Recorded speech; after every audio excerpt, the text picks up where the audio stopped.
Alright, so you can see my son and I were busy today. We made an Adirondack chair. It's not perfect. This is the display model, and we learned from our mistakes on this one. So, I mean, you can sit in it. It's not going to be like the Patriot, and I'm not going to fall down. See, I'll even sit in it to show you. Ah, no, it's breaking. No, it's fine. This is the Adirondack chair that we made, and I guess while I'm sitting in it, I can use this spot right in front of it to show you some changes here. You guys have seen the shop tool belt that I have, that I do all of my woodworking here with, but I've added some new things to it. Sorry about my bare feet. I go around barefoot whenever I can because it's just nice to. But some things I've added. This is nice. Scratch all.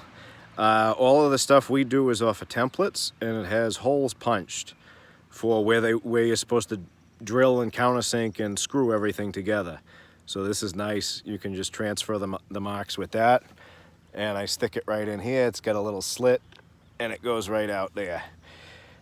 Just regular pencil, carpenter's pencil, the Stanley razor knife, putty knife.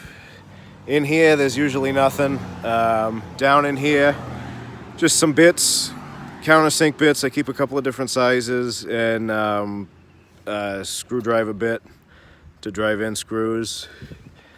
16-foot Fat Max, because it's the only tape measure I can read, because apparently I'm going blind. I was using this as a little punch to and it is a punch, it's a nail punch, a nail set. I was using it to poke through the little things in the patterns, but I had this. I saw it sitting in the coffee mug that I keep all the pens in. I said, oh, why don't I just throw that in there? So I threw this in there, and that actually, it works really nice. It makes a nice big hole, nice big divot to get the head of the drill in. So this here is a much more rednecked version of the speed square holder that Tom Silva on This Old House or New Yankee Workshop, whatever it's called, the one that used to be Norm Abram, now it's a bunch of guys. This is just a little thing that I made out of the uprights. See the uprights on the deck there? Right there. See, oh, I'm surprised I could do that. The white things, the slats. It's just one of those with a piece of wood that I ripped on the table saw to fit in there. You can see just the drywall screw driven in. Another drywall screw that was actually too long, driven in to hold on a clip off a tape measure that I don't want to take off because the screw head actually locks it in there nicely.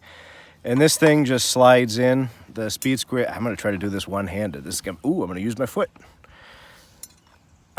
And it just slides in like that. And it hangs there on your side. It's unwieldy at first, but, you know, when I was a paramedic, I wore a belt that had a radio and my Leatherman, a flashlight, gloves, all sorts of junk on it. So if I don't have it on me, I'll lose it.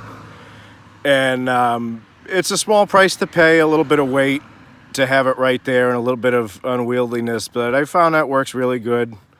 And on the off chance that I do carry a hammer, it's usually just sitting on a bench somewhere while I'm doing this stuff. There is the loop for it. But that's just the little belt that I wear when I'm building all the yard furniture with some more additions to it. I don't know if you saw this. There's some jigsaw blades and stuff in there. I did throw an eraser that I stole from my son in there. It's nice to have for the mistakes that we don't make.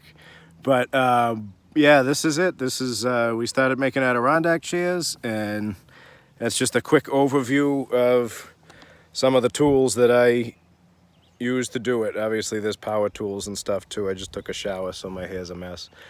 But I hope wherever you are, you've enjoyed this. This was worth watching for you. I hope that you're comfortable and that God is with you. Thank you.